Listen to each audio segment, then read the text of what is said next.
So every failure has the germs of a success. And I think that we've seen that throughout our society. Just when things go bad, suddenly something else happened. Who would have predicted Krishnamurti? Absolutely nobody. You know, absolutely nobody. And if nothing else, certainly, I think you will agree with this, Kim-Diêu, that this society, among its many achievements, is giving the world a great teacher as Krishnamurti, who has stimulated not only Theosophists, but everyone else out there to think in a new way, challenged us. Any other thoughts from our panel? The society, as I'm sure all of you know, was founded with the central purpose of creating a nucleus of the universal brotherhood of humanity. The adepts were not too happy with the results, and therefore they inspired HPB, or suggested to HPB that she found a school of students who were more dedicated and more likely perhaps to form that nucleus. They weren't too happy with that either. But the society has had a tremendous influence that I think very few people realize. The word karma came into the popular lexicon from A.P. Sinnott's book, Esoteric Buddhism. Karma was used only by Asian scholars before that, and everybody else thought it was a breakfast cereal. It just was unknown, and now it is known all over the world. I mean, you even find television talk hosts saying something about their karma. So that was done, and the influence on modern art, I mean, Kandinsky, Mondrian, Klee, several of them being actually card-carrying members of the society. And the basic ideas of the Theosophical philosophy have really spread throughout the common culture. So it has had an enormous influence for such a tiny little society. And my thought about that is perhaps it really is due to the fact that our brothers, the adepts, have really sent out a strong influence. They said, in fact, at one point, at different times we send out elevating influences which affect different people in different ways. And sometimes you see, like at the founding of the Theosophical Society, I believe Christian Science came up around that time. There's all sorts of things. The women, women's rights movements began sort of in this country around that time. So you get all kinds of things sort of affecting people, and of course we all just get a little partial glimpse perhaps, but remember that with all of its failures, the society has had an enormous positive influence on the world. Other thoughts? Or Well, you may recall on in the first page, which is the title page probably of The Secret Doctrine, HPB has a quotation by Montaigne, which may be I'm paraphrasing. She says, I have collected a beautiful bouquet of flowers, and I supplied only the string to tie it with. So this, I think, is a statement by HPB that she didn't bring anything new. She collected what was there. Maybe not all of it in the outer world, but it was there. And that is an important thing to remember, because I think very often, obviously we are so taken with many of the teachings, and they make such a deep impression on us, that we make them out to be a unique revelation that hasn't been there before and will not be there thereafter, and that is not really true. And connected with that, however, there is an interesting circumstance, and that is that one of the signal and really unique features in terms of activity of the society was that this was the first body of people in the history of Europe and perhaps of the world, where the teachings the bouquet of flowers was made available in an open and public manner. The teachings were there in various ways all along, but they were taught and practiced behind locked doors in initiatory organizations all along.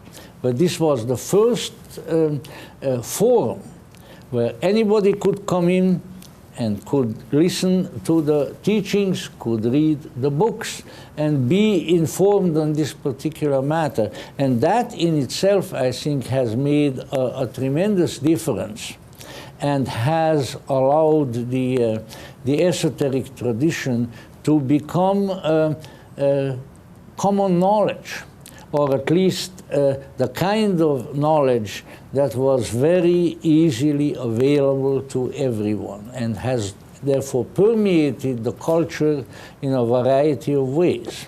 And that is, I think that's a historical fact that cannot be disputed, and that is very, very important. Any thoughts? Doss, Kim-Diêu? I have forgotten the question. Basically, we're commenting on HPB's opinion of stupendous success and dead failure. Yes. I don't think that we have first the distance and the perspective to decide whether it is successful or it is a failure. Not yet. And of course, it is in some period of time we can say, oh, it is a failure. Another period of time, oh, it is a success. Yeah. But globally, we cannot say, because our lifetime is 100 years. And the society exists more than 100 years. And more than that, but I think that there is one very positive thing, definitely, and it is undeniable, which is now, as many of my brothers said, that it is now a large public can reach to that. Meaning what? It means that there is now tremendous possibility for consciousness to receive more impulse. Because every one of the, which I would say individual consciousness, adding to that, meaning that the reservoir of understanding of the one consciousness now is growing larger, greater, and more immense at any time compared with the past. So it is tremendous. And we don't have yet the distance for viewing in the accurate way, because we are still inside the process. But certainly, in few centuries later, we will see that it is all positive. And on the level of consciousness, particularly, because things are moving. And you can see that there is the majority now in a small circle, of course, not the 7 billions of human beings, but it is growing larger and larger, this community of people who are interested in things which would have more value than just material interest. So it is the tremendous thing that the Blavatsky has given to us. And never we can be in proportion grateful towards her to have received from her this revelation. Because as it is already said, nothing was new. It is just revealed and brought back by her to humanity at a certain time. And a certain period of time, this also was determined by the conditions of the earth and the earth consciousness, humanity's consciousness. Because we are all one. We can think differently, but we are all one. So I don't know whether I can make a link with perhaps another time, but I don't want to make it too long. We are talking about the Buddha's consciousness, but we are participating in it to make the Buddha's consciousness. We are all this, and we are talking about the Buddha to come. But the Buddha to come is in our own consciousness. What do we want really? This consciousness of the Buddha to come? Well, we are preparing. And we are preparing of what? We have been taught by the other Buddha, meaning all the teachings before, meaning Gautama there, and then all the, Blavatsky is one of these messengers, filling in our consciousness, working, cooking in our consciousness, right? To bring out at a certain time the new consciousness, which we call the new Buddha, Maitreya the Buddha, right? But it is now cooking, it is now preparing. Don't wait for it to fall down out of the blue. And we are responsible for it. Yes, yes. Doss? Yeah, I'll second what she just said about we're responsible for it. And maybe I want to say something, I don't want to be negative, but I want us to think about where we fall short. So instead of just congratulating ourselves, I think we need to think a little bit about what we've done and what we've not done. And in order to do that, I'll recommend that everybody go back and take a look at Colonel Olcott's inaugural address and take a look at what he set out our work in that document and see if you think we've done all of those things. It's always impressed me that we have a tendency to act like, from HPB and from other people, that we have some, wonderful revelation, which we do. We've got a lot of things, and our job is somehow to pass this on. But the thing at the very beginning, what they said, we're going to collect and diffuse a knowledge of the laws that govern the universe. And so we tend to think we're working on the diffusion phase, but we've sort of forgotten about the discovery phase. And we need to remember all the time that we're supposed to be discovering and learning and carrying this on now. There's still an awful lot of things that we don't understand. There's a lot of incredible information out there that we can dig into. There's the whole experimental aspect of the society, which was emphasized in the third object that we kind of tend to ignore. For a while during Doris' time, we tried to kind of waken that up a little bit and get everybody to, we've got to build for the future. We can't just sit on the past. So urge us to do that. Tim, Yeah. can I just add a slight thing to that? I would sum it up in one line: we've only just begun. We've only just begun. Wasn't there a song by that name? If not, there should be. Well, very good. Let me ask you this. One of the purposes, functions of the founding of the Theosophical Society was this bridging of Eastern and Western, this kind of global unification process. Because I spend a fairly significant amount of time in India, one of the things that you do witness is part of this global unification is you see a heavy rise in consumer culture, in all of the sorts of means of production that have been imported or imposed by the West. Same thing, I guess, is true in China.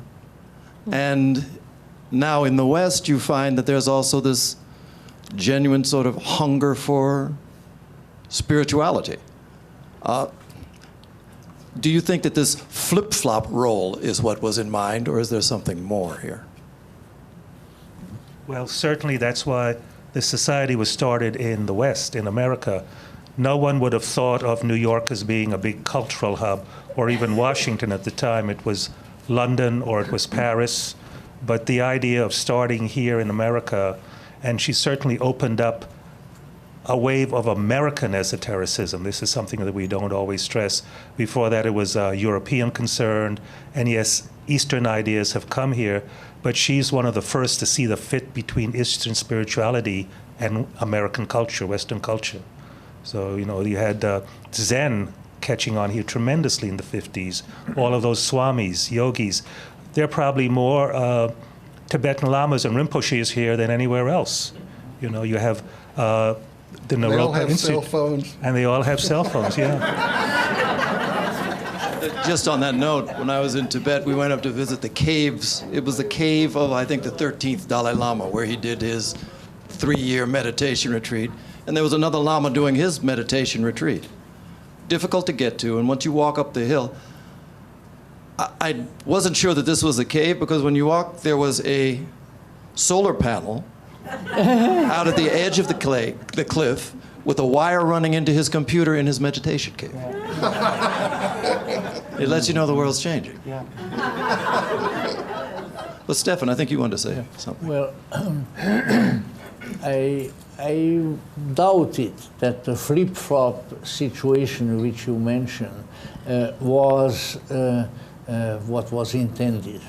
I think that HPB has a saying somewhere along the line that the universe is governed from within outwards.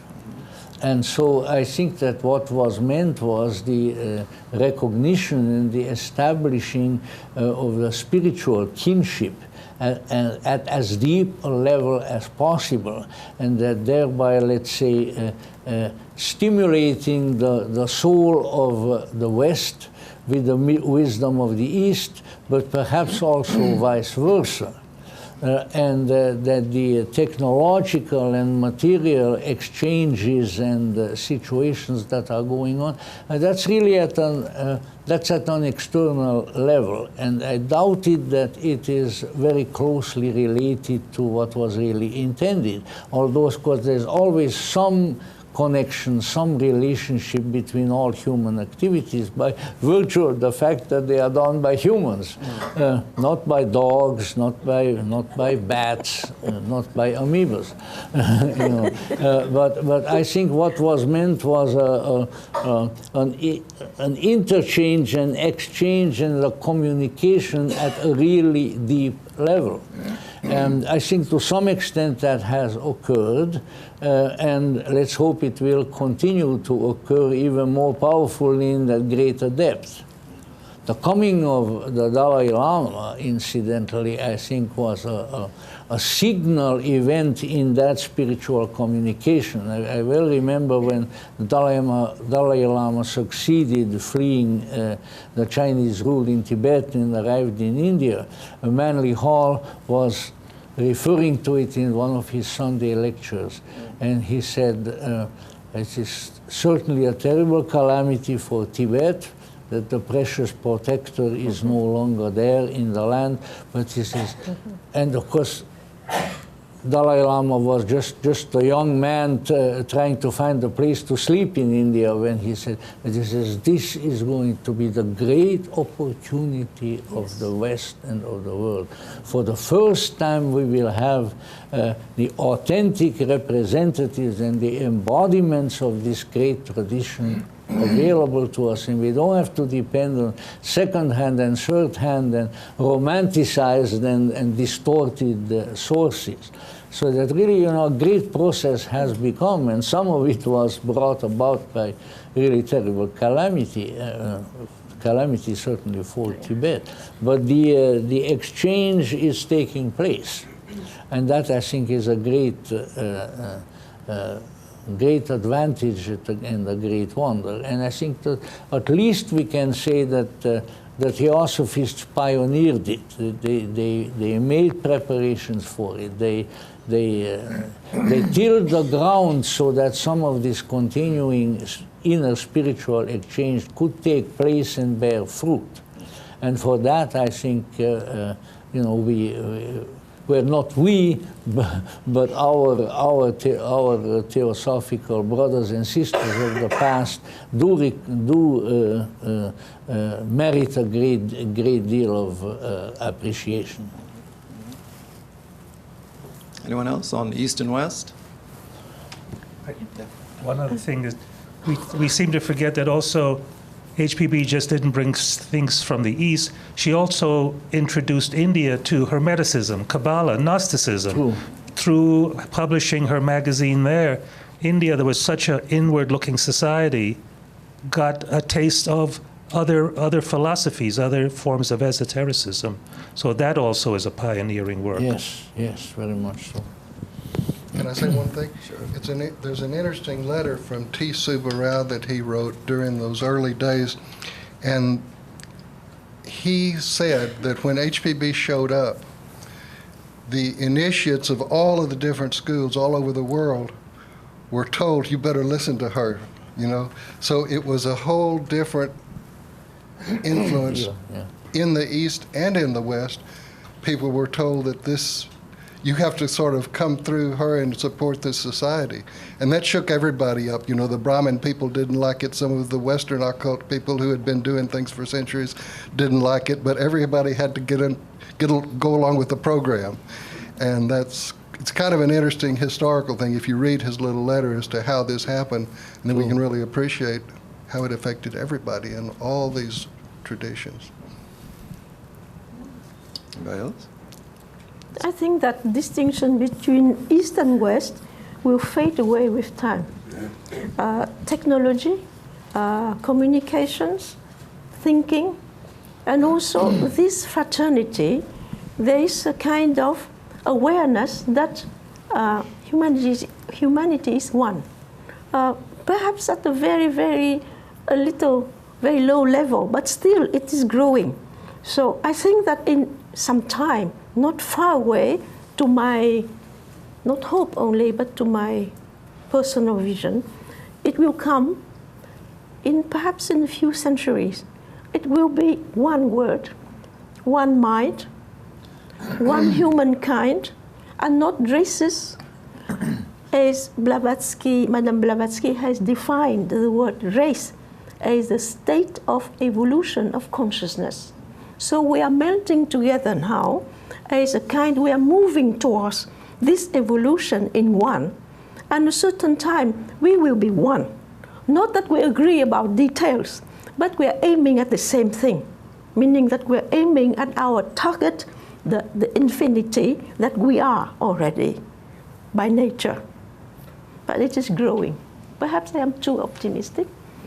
The optimist is always right. No, I pass on this one. All right. Let me ask you this, in terms of implications of the legacy of HPB. The time that we live in now, there's some very pronounced crises that have been developed through human behaviors. Many of them along the sort of line that she addressed of materialistic thinking, superstitious thinking. So what do you think might apply in terms of such things as, you know, the ecological destruction that's being wrought on the earth, the sort of terrorism things that are arising, the divisions, the separations between self and nature, self and others? What in Blavatsky's legacy speaks to that? Do I always have to go first? Only if you want to. You know, her last published article was called Civilization, the Death of Art and Beauty. Mm-hmm. And she actually talks about cutting down of forests are changing the temperature and the Gulf Stream. So those things she quite was well aware of. But it doesn't stop at HPB. Mrs. Besant, all the others were continuing. Like she says, the nice adage, karma is a heavy stone thrown in the quiet waters of life. And the idea that these ripples are going out and still going out are quite remarkable. How we treat each other. You know, it's not just all heavy facts about cosmogenesis and anthropogenesis, but also how we live. And as Krishnamurti has pointed out, what is the world? It's you and I. Yeah. What is the world problem? It's how we interact. How we interact. It isn't something out there that we're going to solve by starting how we interact. And as a society whose goals are that achievement of interaction, we are actually doing. Just one more, since Ed has graciously given me a little more time. I don't think that's exactly what he did. What do you mean graciously? Well, I was being gracious. So, you know, she writes somewhere, she tells one of her pupils that we're not just working that people may call themselves theosophists. It is that these ideas can level society. And certainly, karma is a word everybody knows. Come on, the kids, you know. Social responsibility, reincarnation, the largest demographic religious group in America now is unaffiliated. Unaffiliated. So this message is out there, and it's like seeds that are thrown. Stephan used the example of someone tilling the fields. It's thrown out there, and it's now grown, and it's all out there. And I think at this point, part of it is to re-examine what exactly is the nature of our work as a society to the world. Part of your own work has been interacting and reaching with other groups like IONS. You know, Tim has done a remarkable amount of work socializing with other groups, you know, that we share a great deal, though they've come much after our society. So, and I think part of it is the society is now looked with a certain establishment, a certain validity as the grandparent of all of these ideas. Yeah, we are grandma. Yeah, granny. That's who we are. Well, the only thing that occurs to me is that I think it's a general principle that any problem that we have as individuals or as groups of individuals can be approached in two ways. It can be approached in an external and therefore ultimately superficial way, or it can be approached again from within outwards. And ultimately, in the real solution to all problems, individual and collective, is to discover the presence, the guidance, the light, the spark that has come from the flame that is within us. And that those who partake of the legacy of HPB are the ones who ought to be best qualified to deal with that. And if instead of that we do like so many others do and go for the external and the superficial solutions, then I feel maybe I'm being a little bit grandiloquent, but I like to do that, so why not? Then I think we are really betraying the heritage of HPB. And I think when we get all red in the face about the earth being sick, we are barking up the wrong tree of life. You know, the earth is not sick. We are sick. Yeah. The earth doesn't need to be healed. We need to be healed. And if we are healed, then the other things can be healed. Until that time, there is no healing, there is no peace, there is no unity of humanity, there is only chaos and misery as it has been for millions and millions of years. Now, whatever we are, hey. Yeah, say to myself, here. May I ask you, Stephan, what is your opinion about this? Well, I'll tell you another time. By the way, Stephan has an excellent book on this subject called Freedom for a Voluntary Society, published by Quest Books. It really was way ahead of its time, and it deals with all of these issues. The funny thing about it is that when it was published, whenever it was published, it sold very badly. And in recent, they told me from TPH a while ago, in recent years, it started, the sales started picking up. So somehow the interest in that kind of approach, I think, has mounted, at least somewhat. You know? Yeah, really. Doss, I just wanted to second what Stephan said and remind everybody, you know, we worry a lot about external pollution and all of these problems, but there's such a thing as mental pollution. Oh, yes. It's very interesting to look at some of these, you know, Hollywood liberal type peoples who are really big on protecting the environment, and they make big speeches and they raise lots of money, but their movies pollute people's minds and their emotions, and as a result of that, we've got really more serious problems in some ways than these external things. So absolutely agree with you. I've been living in the middle of it for 50 some years. I know all about it. You're right below the Hollywood sign. Right below the Hollywood sign. Any of our other panelists? Yes. When I managed the bookshop for the Theosophical Society in New York, I was tempted to get and sell a T-shirt that said, "Chicken Little was right." But she really wasn't. You know, Blavatsky taught that evolution, and it was mentioned in a different way by Tim a bit ago, evolution proceeds from within, without. That is, it starts in the subtle nature and works outward. One could spend a whole lecture on that, which we don't have time for. But one can see that in one's own experience. We get an idea before we do action, don't we? The idea comes first and then the action, unless it's just an automatic reflex thing like you blink when the light goes on or something or off. So this always is from within, without, and therefore what Stephan and others have said is absolutely true. It's the causes of the misery come from within us, not from nature. However, not to be discouraged by, we look around and we do think Chicken Little was right when we see what's going on in the world. But you know, the adepts in their letters, K.H. said, he was talking, he said, periods of light are followed by periods of darkness. Yes. But there is nothing we can do about nature's great cycles. And if you look at the history of humanity, you see that's absolutely true. The rising of and the glory of Greece, and then it goes down. And you find that happening. You find it here in this country. The country has risen very rapidly in just a couple of 100 years, and we see already signs of its decline.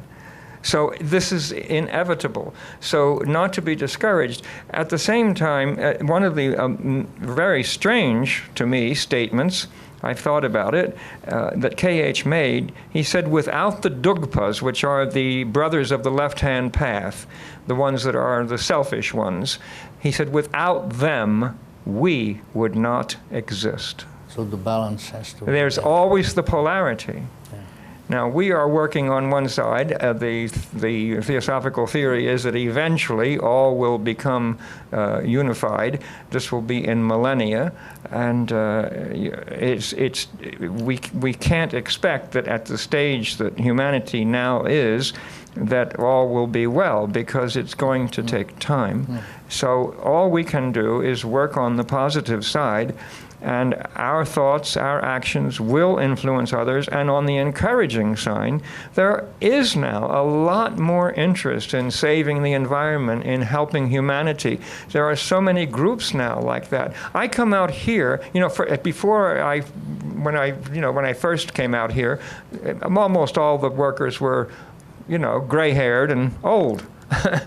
Now I see young people out here, bright, dedicated, talented young people working for the society. I am so encouraged when I see that, because they can take over where we leave off, and they can have more creative ideas and do more for the society and thereby for the world. So not to be discouraged, but to accept the fact, if it is a fact, I believe it is, that, as K.H. said, periods of light are followed by periods of darkness, and there is nothing we can do about it, because it's nature's law. Okay. I think if I may, just a short one. I think largely due to Mitch Horowitz's wonderful contribution, there has been a lot of thought given to the late Manly P. Hall, which I was very happy about. And I well remember Mr. Hall saying in one of the first lectures after I came there, he said, "Don't let your concerns become too cosmic and too worldwide." He said, if you want to do something good, look around and try to do it where you are. And another sort of highfalutin archetypal work, in the Red Book of Jung, at the very, very end, there is sort of a divine being that is talking to him, and he asks, well, what should I do? And the very last words are, tend your own garden. And tend your own garden. You know. And so, you know, we all have opportunities right in our immediate surroundings where we can do something. And that's actually the only place where we can do something. We can't do something somewhere where we are not present. It can't be done. you know. And I think that is the best approach to all of these things, to environment, to politics, to all the rest. Try to do something in your immediate environment, and don't expect a success. You know, don't expect a success. Just do what you can. The doing it is actually, just doing it is your success right there. The rest of it, leave it to the forces that will work out. The masters say try, that's all. Yeah. Just along that line, one of the great unheralded mystics and one of the greatest scientists of the 20th century, George Washington Carver. Oh, yes. He was a man who got all of his scientific inspiration because he would talk to flowers. And through the flowers, he had a conversation with God. And his habit was every morning was to talk to the flowers and to ask, what do I do today? God. And he describes his conversation, where he went out and he talked to God on one particular day, and he says, God, and God would answer me. Oh, God always called him little man. So he talking to God, and he says, God, what is the nature of this universe? And God's response was, little man, the question is too big for you. Yes, it's true. It's true. And then it ended up, he asked about 2 more questions. It got down to, how can I make milk out of a peanut? So, do what you can where you are is the point that you're making. Yeah. But Kim, did you say something? Yes, very, very interesting. I have heard all my brothers here, including our president, expressing the thinking about the matter. In the general lines, I quite agree that the problem is our mind, but not the surrounding earth. But now that the wrong has been done, we have also to correct something, to do something. If the house is not clean, we have to clean it first, and then think the next step, not to bring back trash inside the house. So there is 2 complementary action. Absolutely. And I happened to be in the Ukraine in the late 90s, and there's a group of Ukrainians in Magnitogorsk, the town, the birth town of Madame Blavatsky. They came and they complained to me that everything is corrupted, everything is dirty in the city, and we can't do anything. I said, yes, you can do something. Take a broom, collect all the trash yourself, and that's it. And do it, and be an example. And then some ecos came back to me. They did it. They cleaned the town of Magnitogorsk. And now it is a kind of, you see, it grows there. And now at Abdil also, there's a group of youngsters who came and clean it, meaning that we can think, we have to think global and act local. We cannot say the universe is like that, and then my house is unclean, I leave it as such. I mean, it is absurdity. Now, combining the 2, this harmony is also, I would say, the way of growth for the individuals. But then, finally, I think that the main thing which will lead us towards spiritual growth and also to help the others, our friends, our brothers, sisters over the world, not the cosmos, but at least our human fellows, humans, that aim at something high inside. Don't have a very, very near target. And in fact, aiming at something the highest does not make a career at all. Meaning that it doesn't mean that we don't have to do. We have to avoid action. Yes, we have to act. Certainly we have to act, because it is compelled. It is a compulsion for us to act by duty. We have to act. Living in a very limited context, we have to act inside, as my brother said. Now, but inside, to make it grow, because we cannot act like that and then keep the same level of thinking. We have to make it grow. So at the aim, the highest, of course, and do whatever we can, but nourish this part. And it is very trivial that I quote to you some that certainly you have known from the movies, from the Kung Fu. that's the a good Kung Fu one. master, Kung Fu master is Bruce Lee. Yeah? This is very trivial, but he said something very illuminating. He said, you see, a master of Kung Fu does not have any aim in life. Does not have any aim in life. He just practiced the Kung Fu. And then, I think certainly inside, he did not say it, but it is the background of the Yi King, the I Ching, all this, Tao Te King, etc., meaning that be. Act, but first be. And grow without any conscious effort. It is the effortless effort that Krishnamurti talked about. Don't make the effort which will make your ego inflate. Make the effort because you have to do it, because it is your duty to do it. Otherwise, we would miss the duty of growing. We have to grow, but not wanting to grow. And then outside, of course, when it grows inside, it has to give some results, so we have to act. It is unavoidable, right?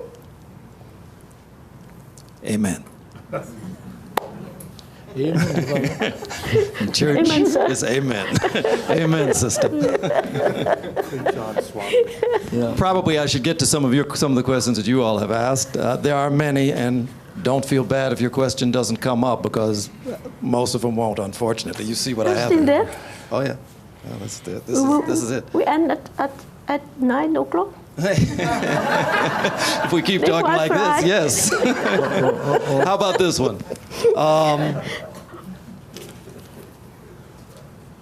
How about this one? Okay, the way I understand duality, it's neither nor. Wow. And the way I understand polarity as well means it's not. Who asked the question? Go ask it here. The way I understand duality, it's either or. The way I understand polarity is as well as. So, in other words, it's polarity is good and bad, and you have to find the middle point, the neutrality. And we had this discussion yesterday about polarity and duality, and my impression was it was considered the same thing, and I see it completely different. And I wanted to see if there was an insight. All right. So your insight on the distinction between polarity and duality. Duality is certainly, from at least appearances, separateness, isn't it? I mean, there's you and there's me. That's and you might say that's dual. That's one. Polarity is more like the analogy I give is the bar magnet. There's a North Pole and there's a South Pole, and they're very different, but you can't separate them. They're part of one unity. In fact, whenever I talk about the triplicity of nature or in the various religions, symbolized in the various religions, I give the idea of a bar magnet, and I'll say if you didn't know any better and you thought you broke that in half, you'd think you had a North Pole in one hand and a South Pole in the other, wouldn't you? But you don't. You have two magnets now, and you keep doing it, and you will always have two magnets, and you will have a North Pole, a South Pole, and a field every single time. So that's polarity, and it resolves in an ultimate unity, and it starts, according to HPB, with I think her phrase was rendering asunder primordial unity. So the pre-Big Bang situation was unity, and then the polarity comes, and you have consciousness and matter, and you have the tension between. So, and you cannot have the one without the other. You can't have matter without consciousness. You can't have consciousness without matter. And everything we can think of has its polar opposite. You see, night and day, male, female, up, down. You can go right on, and you will always find everything in the manifested world is polar, but at least theoretically, ultimately arising out of and inhering in a unity. Anyone else want to take that one? Yes, Stephan. Well, you know, being a Gnostic, matters of duality are of great concern to me because they are very, very, very powerful part of that cosmology and to the understanding of life. But of course, I don't see a radical difference between duality and polarity. I think it's a semantic issue which one shouldn't get hung up on, if I may say so with all respect. But on the other hand, all of the esoteric, the teachings of the esoteric tradition have always indicated that everything comes from an ultimate unity. So you kind of visualize a circle.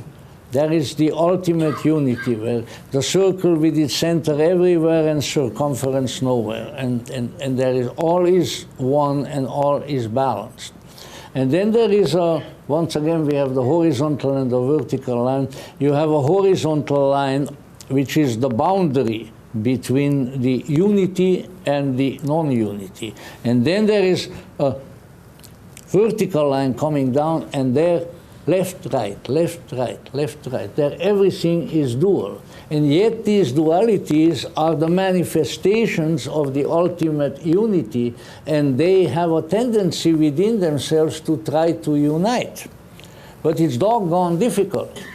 And so there is male and female, light and dark. And it's also a great mistake to right away bring in a moral dimension to this, good and bad.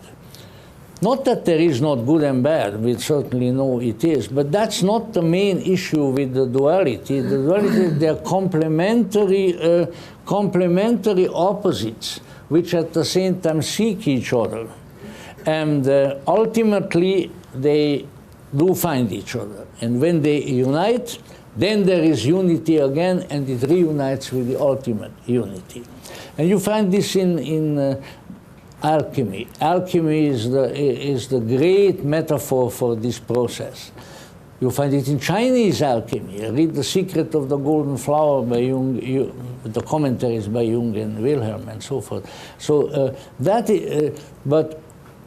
so we obviously realize that these dualities exist, and once again, there's nothing we can do. We always try to somehow do away with it, either by cutting one off and say, I don't need you, you are bad, or by calling one bad and the other one good, and then everything becomes unbalanced.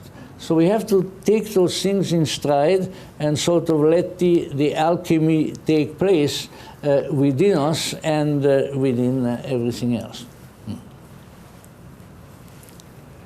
other thoughts? I have a question. Go ahead. I have a question. Is it polarity and duality differs just on the level of semantics, or is something else? For sure, it is a difference in semantic field. But is it that when the mind succeeded to go beyond the opposite, and the mind does no longer reason through duality, the mind still is remaining in the domain of polarity, but it has gone beyond the duality of its field, meaning it does not function under the influence of the opposite. It is above. But despite the fact that it is above the opposite, still it remains in the domain of polarity, positive and negative. Is it so? But this is a question. I'm sorry, I can't see an ontological difference between those two terms. Okay. Maybe that's just like yourself. I'm a poor foreigner who learned his English later on after my native language or something like that. Behind you, I fail to see that. But that doesn't really make all that much difference. As far as the mind is concerned, then the question is, which mind are we talking about? Yes. You know, and so for instance, the ancients would have said, it's not, and the Theosophists, the same thing, lower mind, higher mind. You know, the lower mind is bombarded by the dualities. But when you come to what the Greeks call the nous, and this actually has a connection with the unity that it all came from. And so as we can sort of shift the psychological point of gravity from the lower mind to the higher mind, that's in Latin they are called ratio and intellectus, reason and intellect. And HPB said, if I can recall her words, you know, man is that being in whatever part of the universe he may find himself, where lowest matter and highest spirit are united by intellect. She used intellect, not reason. Yes. So that is the unifying, the great alchemist that we have within ourselves. Now that all may not make a great deal of sense and may not all be useful, but I felt like saying it anyway. It makes a difference between ontology and semantics. Can I say one little thing? HPB said one time that we are victims of words. That was her phrase, victims of words. Who said that now? Madam. Oh yeah, she did. Yeah. Oh well, good for her. And so, In that case, it's true. Well, I had a little question about that, but in that case, it's true. Fritz Kunz used to say, words were invented to conceal our thoughts. Words were invented to conceal our thoughts. Yeah, that's a good one too. Victim of words. it's tricky though, you know, we have to focus on, like, the way you define it, you can see a distinction in those ways. But somebody might use it just opposite, you know. It's like spirit and soul, you know, people flip these things around and there's all these words. You'd have to say, well, what is the idea behind the designation? So. Well, it is a philosophical term, and actually it comes from the German philosopher Jean Gebser, who has written several essays on that, the difference between duality and polarity, and that we have to move. But I mean, did he make up the words? No, it's like, I mean, it comes from the ancient times that there was this. It's either the idea God or was either different. God. The Yeah. idea is different, but it's what you And now we call have it. to come into this integral conscious level of consciousness where we see that there is polarity and not duality, and we have to come together and unify and become neutral. That's where it comes from. And it's Dualität und Polarität. So. I think So, you know, but that's what I'm saying, is for some it's semantics, Yeah. for philosophers there is a reason to discuss it, and HPB said you can get hung up on words, but it's level of consciousness that have developed over the last 1,000 years. Yes. All right. Probably let's allow for one more question here. And so I will have done probably a grand total of 3 of the questions that you all submitted. But I thank you for taking the time to write. Should the writings of HPB be read as divinely revealed, inspired, or the result of an insightful individual? Or perhaps all of those? Is it divinely revealed? I don't think anybody in their right mind says that. You're right. That was my question. But we have a lot of people who are not in their right mind. I'll see you later. No, that was not my question. I don't think anybody, even she disclaims that. You know, in the beginning of Isis, she says this isn't put forward as a new revelation. But she's given us food for thought. She's not asking us to accept, but to in turn investigate ourselves. And in fact, it could be totally wrong. But she's giving us this to look, to challenge, to observe, to develop the faculty. This is the complaint I have with many people, is that they're thinking, again, it's to inform the mind, fill the mind with data and facts, but it's just to train the mind how to think, to see connections, to see correspondences, not so much just to take it as a literal thing. She, in my opinion, she restated the main features and many of the details of the esoteric tradition, which has always been around. As I quote before, she only tied the string over the bouquet of flowers. but she certainly was inspired to do so, and she was also inspired in various details. With her clairvoyance, she could read passages in the museum and then verify it by sending out her friends to find it, and all kinds of things. So, you know, inspiration was really there, but we are caught in the metaphors of prophetic religion. That when somebody comes out, whether it's one of the prophets or Jesus Christ or somebody there, it comes right from God, divinely inspired. So I think that you know, it's a mistake to put that label certainly on Blavatsky, and I'm very happy to hear that no one in his right mind does so. Can I say something? Sure. Just don't criticize our questioner anymore. Just to give an example of that, and I'm going to bring up something, I have to rag on Michael. Good. I promised him that I would sooner or later, and he's been waiting for it. No, just to show that even HPB could make mistakes. Oh, of course. Yeah, if you look on page 88 of his book, Well, please you'll continue. see a chart that had a mistake in it, a fundamental mistake. According to you.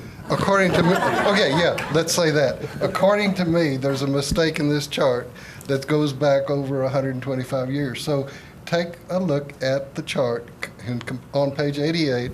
Compare it with the other charts in the book, including especially the ones with the cylindrical, they're concentric circles, each of them going in and making a principle in man.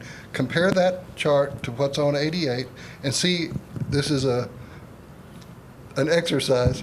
See if you don't see a contradiction and see a simple change that you could make on page 88 that would make it make sense. He promised me he would behave himself. He tried. I couldn't do it. He tried. I just couldn't do it. And he tried. We don't even remember what the question was about this.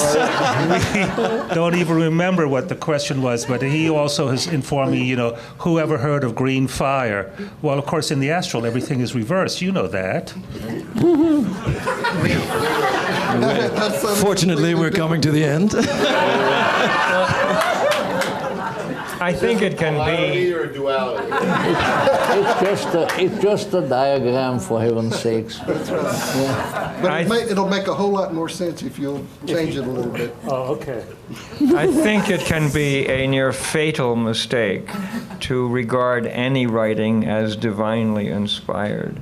Now, that does not mean, for me anyway, that there cannot be divine inspiration, but the adepts themselves make mistakes.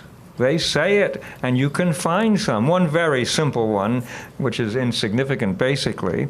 K.H. says about Mary Magdalene that she was the first to see the resurrection or something like that, and she was not a very reputable woman at that, you see. Well, apparently she was a reputable woman, and he got it wrong. Whatever it was there, he got it wrong. So that happens, and his English was not his first language. He made mistakes in English, you know. He said that we evolve by punishments. He didn't mean punishments. He meant karmic consequences of our actions. He meant by challenges, by facing the results of our actions. He didn't mean punishments because that word implies a punisher, you see. So he makes mistakes. He's not, they make it very clear they are not omniscient, and there isn't anyone who is. And once we start thinking someone is, then we get what we've got today. You know, my idea is right from God and you're wrong, you see. So anyway, mistakes are inevitable, and there are mistakes in the secret doctrine, there are mistakes in ISIS, there are mistakes in what I've written, and what we've all written. Every author here has mistakes in his books. I was chagrined to find a very dreadful one in mine, you know, that I have to eat humble pie for and bow to my accusers, you see, for making a dreadful mistake in the Masters of Wisdom. Well, too bad, I made a mistake.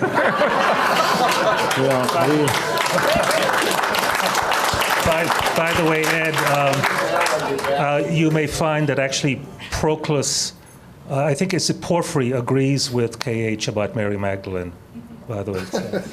Well, he's wrong. Kim-Diêu, can we Yes. have a cooler head speak, please? I told Matt about Mary Magdalene. Yes, coming back to the secret doctrine. You see, some very much enthused students would use the secret doctrine as the new Bible. I think that this generation is dying out, so we are not going to renew another generation to use the secret doctrine as the Bible.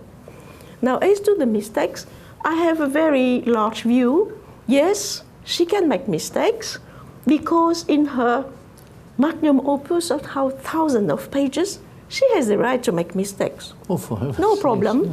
And we are not going to waste our time to pin out what mistakes. It is okay. It is in the vast ocean of knowledge, one or two things not right. It is okay. It is okay. But it is not the reason neither to promote it as a kind of final words of God, and now the time is finished. I know also personally few ones who read the secret doctrine just to ease sleeping, because they started to page 1, page 2, page 3, page 4, they fall asleep. So Page 1. Oh, that's good.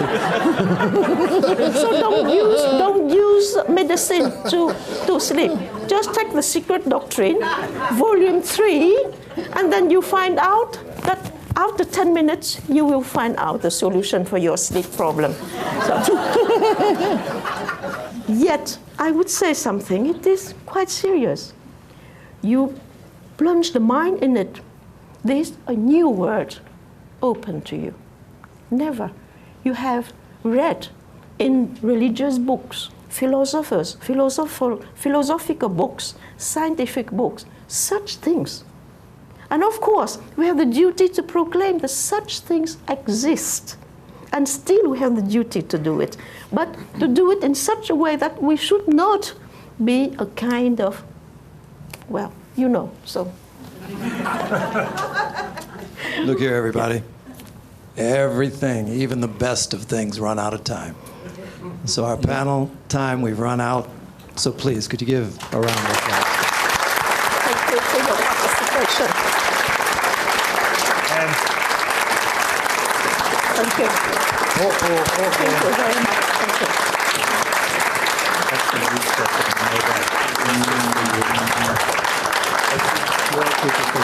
Let me tell you this. Let me just tell you this. We've reached the point now, Their feet will go. 130th convention of the Theosophical Society in America. For the 130th time, we're closing. wait, Tim. Don't forget that Tim is our link with HPB because he wears her seal ring. Oh, yeah. He is literally our literal physical connection. So after we close, you can go kiss his ring, okay?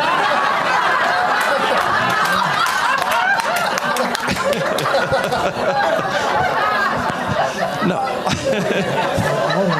So it's a good idea. As a fundraising concept, there's something there. But we'll leave that one alone. Only Michael. There was another mistake in the HPB's, in the Mahatma letters, which mentioned HPB as the messenger. It actually was supposed to say Michael Gomes. But thankfully, we had good editors back then. I told you weren't supposed to reveal that now.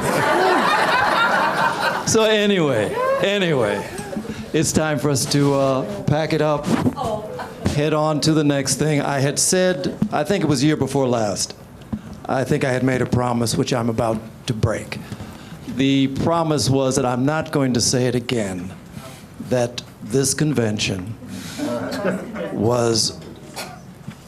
exceeded any convention that I had been a party to before. This convention has exceeded. And the reason's clear. I mean, it's something where the focus of this was on this foundational influence, HPB. But throughout all of this, there's a lot of things that we do. I mean, obviously we listen, we hear, but there's a work that we're here to do. And part of it is listening, part of it is thinking, part of it is trying to understand, and we do that. We do that when we're alone. When we come here together, something else happens, and I don't need to really describe it to you because it's something that you all have experienced. It's something that everybody here has felt. Something very, very different comes when we come together and we find ourselves in the presence of people who have spent a lifetime not just trying to study, but to really plumb the depths of this and then to try to live it in ways. And when we find ourselves in the presence of such people, something happens. And we have those moments that everybody in here has experienced, where for whatever reason, a stillness comes upon us, a harmony pervades the room, and at that point is the point when we are actually usable in this work that we're here to do. Theosophical Society has a wonderful history. A lot of what we've been talking about has been our history, our past. It's undeniably splendid. And that's great. But for me, and for you, that better not be enough. We have a work within the Theosophical Society in the world. I find myself exposed to it in every place. Similar sorts of issues. Numbers of people are not what they once were. But quite honestly, it would be wonderful, maybe, to have highly inflated numbers of people claiming an allegiance, claiming a desire to go more deeply into this. Maybe it would be wonderful. But this isn't a numbers game. This theosophical movement, we've got to study, we've got to get information, but nobody better believe that information is going to transform you. If you get that idea, you'll be stuck on that wheel for a long time to come. It's not about the information, although that's necessary. What it is what Stephan and what all of the others have talked about. This flame that somehow lies buried, but can come to life. And the consciousness that we're cultivating is the thing that is the salvation of not just us, but this world we find ourselves in. That's a work. It's not about becoming more deeply informed, it's becoming more deeply experienced. Talking about the experience. Living from the experience, embodying this spirituality that we study. And that's something that's open to each and every one of us. It's not something that can be programmed, although we have wonderful programs. It's not something you can expect someone to walk you through and teach you. We have great teachers. But it's something that becomes available to you as you become available to it. There is no one who has ever received the consciousness of the divine whose consciousness did not, in fact, match that same thing. There's a great man, largely forgotten in our age, Second Secretary General of the United Nations, Dag Hammarskjöld. He's from Sweden. He was a man whose life, whose every breath, whose every motion was about dealing with conflict in the world. He was the one who actually planned and executed the meditation room that is in the United Nations. There wasn't one before him. Profoundly spiritual man who found a way to make his spirituality a force in his life, even in the deepest sorts of conflicts. He died early, plane crash. One of the things he said that I think we might be able to adopt as something of a motto.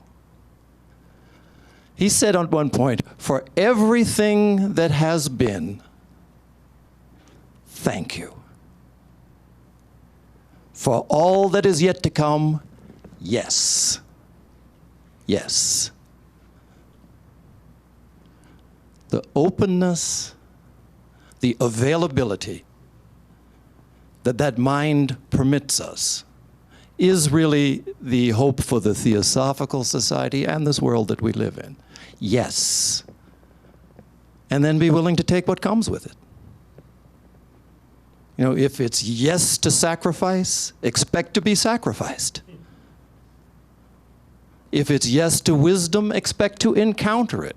But yes has to be the attitude. And I think that's something that we've felt here. That's the sort of community that has developed very special arrangement. We've done it through music. We've done it through conversations. We've done it through a lot of ways. Something very real has come out of here and has gone out to take its place in the world. So my hope, and this will be the last time that I will be haranguing you from this position as president in the American section. So my hope is that, my certainty is that this is something that will continue and will grow. Because, you know, basically we all have it in us, and it's the focus of our living. So keep coming back together, keep renewing it, keep sending it out more powerfully into the world, and then don't worry about the rest. The world will go to hell in a handbasket? Maybe. But maybe not. And you'll have played a role in it either way. So anyway, officially, in my all-powerful position as president of the American section, it's time for me to bring this beautiful show to a close. So I want to thank all of you for your part in it, and thanks to our presenters.